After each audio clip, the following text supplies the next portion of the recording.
Perkenalkan, nama saya Bima Satria Arya Sutalande dengan NPM 230712343. Perkenalkan, nama saya Faith Eileen Nancy Windri Solang dengan NPM 230712348. Perkenalkan, nama saya Nicholas Deni Lefta dengan NPM 2307123500. Perkenalkan, nama saya Reksi Anggara Marisan dari kelompok 13 dengan nomor NPM 230712390. Ya, jadi untuk yang pertama, saya akan menjelaskan praktikum 3 yaitu CNN. CNN atau Convolutional Neural Network adalah model deep learning yang dirancang untuk mengenali pola, terutama dalam data visual seperti gambar. Pada praktikum ini, kita kita membangun model CNN untuk mengklasifikasikan dataset gambar lokal. Dataset dibagi menjadi dua, data training untuk melatih model dan data validasi untuk mengevaluasi performa. Lalu untuk yang kedua, seperti yang sudah dimodul, model CNN yang terdiri dari beberapa model CNN terdiri dari beberapa lapisan konvolusi, pooling, dan fully connected. Model ini digunakan untuk memprediksi gambar dari dataset lokal. Hasil prediksi divisualisasikan dengan menunjukkan gambar beserta labelnya. Proses optimasi dilakukan untuk memastikan model mencapai akurasi yang tinggi. Lalu ada menjelaskan kode.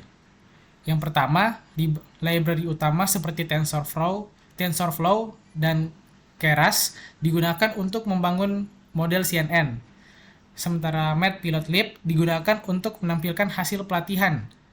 File gambar dimuat dari folder yang sudah kita tentukan. Gambar-gambar ini diubah ukurannya menjadi 32 kali 32 piksel agar seragam. Lalu dikonversi menjadi array angka untuk diproses lebih lanjut.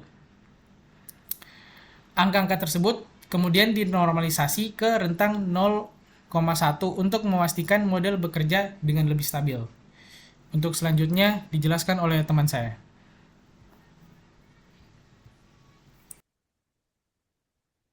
Jadi, model CNN ini terdiri dari beberapa lapisan yang bertugas untuk mengenali pola dalam gambar. Lapisan pertama adalah lapisan konvolusi, di mana ini memiliki filter untuk mengekstraksi fitur dari gambar. Setelah lapisan konvolusi ada lapisan polling. Ini digunakan untuk mengurangi ukuran data sehingga mempercepat proses dan mencegah model menjadi terlalu rumit. Setelah beberapa lapisan konvolusi dan polling, data diratakan menjadi vektor satu dimensi dan diteruskan ke lapisan terakhir untuk menghasilkan prediksi.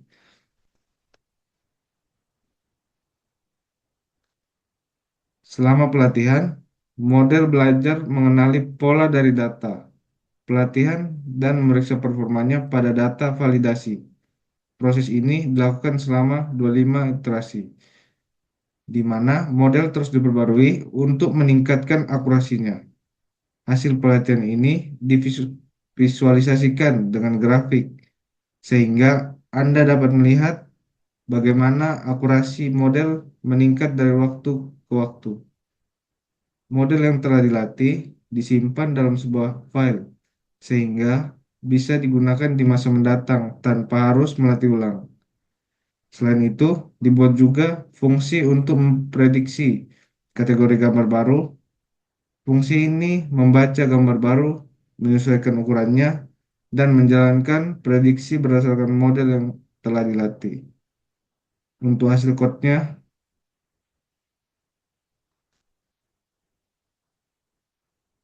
lalu pengenalan pola adalah proses mengidentifikasi pola dari data menggunakan algoritma tertentu. Proses ini digunakan untuk berbagai aplikasi seperti pengenalan wajah, suara, dan teks. Pada praktikum ini, kami fokus pada deteksi wajah, yang merupakan salah satu contoh penerapan pengenalan pola. Deteksi wajah pada gambar. Proses deteksi wajah dimulai dengan mengkonversi gambar ke dalam format grayscale untuk efisiensi. Model HR Cascade yang dilatih khusus untuk mendeteksi fitur wajah digunakan untuk menandai wajah dengan bounding box. Hasilnya adalah wajah yang terdeteksi pada gambar dengan akurasi tinggi. Deteksi wajah dengan kamera menggunakan model SSD atau Single Shot Detector, webcam diinisialisasi untuk menangkap video real time, dan bounding box digambar di setiap frame untuk menampilkan wajah yang terdeteksi. Pendekatan ini cocok untuk aplikasi dinamis seperti pengawasan atau autentikasi wajah. Bagian pertama dari latihan adalah melakukan deteksi wajah pada gambar statis. Langkah awal dalam proses ini adalah mengimpor library yang relevan, yaitu CV2 untuk memuat, memproses, dan mendeteksi elemen pada gambar, serta matplotlib.pyplot untuk menampilkan hasil deteksi dalam bentuk visual yang lebih mudah dipahami. Setelah itu, gambar yang mengandung wajah dimuat ke dalam program menggunakan fungsi CV2 imread. Gambar ini perlu diberi nama image.jpg atau image.png. Setelah gambar dimuat, langkah berikutnya adalah mengonversinya dari format warna BGR, blue, green, dengan red, menjadi grayscale atau hitam putih. Konversi ini penting karena elemen warna seringkali tidak relevan dalam mendeteksi fitur atau karakteristik wajah yang penting. Gambar grayscale memudahkan model untuk mengenali kontur, kecerahan, dan kontras, sehingga meningkatkan efisiensi dan akurasi deteksi. Fungsi CV2.rectangle digunakan untuk membuat kotak ini dengan parameter yang menentukan posisi, warna, dan ketebalan garis. Warna hijau sering digunakan untuk memberikan kontras yang jelas pada gambar. Selanjutnya, gunakan model SSD yang telah dilatih sebelumnya untuk mendeteksi wajah. Dua file penting yaitu dplyproto.txt untuk mendefinisikan arsitektur jaringan dan res10 cafe model yang berisi bobot model harus dimuat untuk menjaga proses ini. Model ini diinisialisasi untuk mendeteksi wajah dari umpan video langsung yang ditangkap oleh webcam.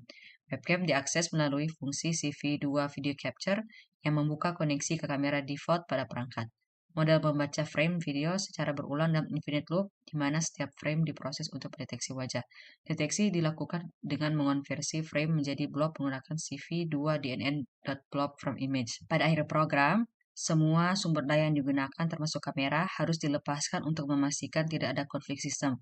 Ini dilakukan dengan memanggil fungsi video capture release untuk melepaskan kamera dan CV2 destroy all windows untuk menutup semua jendela OpenCV yang terbuka.